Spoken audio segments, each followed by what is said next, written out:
Ebben a videóban a Gargamel kísérletről lesz szó.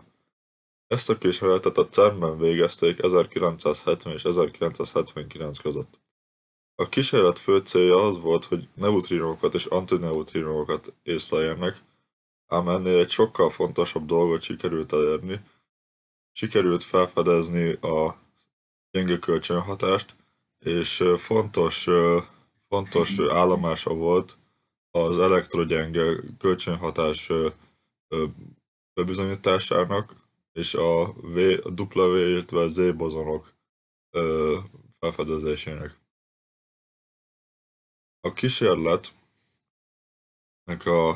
az összeállítása kísérletben egy részecskedetektor, egy buborék, azaz egy buborékkamra, és egy részecske gyorsító vett részt, aminek proton-szinkrotron volt a neve.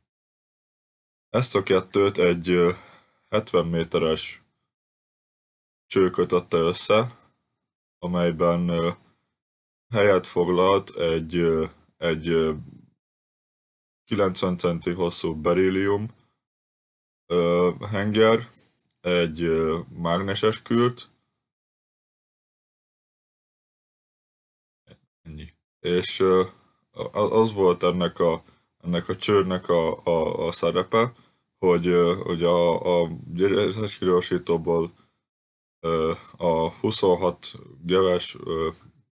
gevre gyorsított protonnyalábot továbbította a részecskedetektor felé, és ugye amikor nekiütközött a berillium tárgynak, akkor a protonnyaláb az mionokra és kaonokra bomlott, és mivel a neutrinók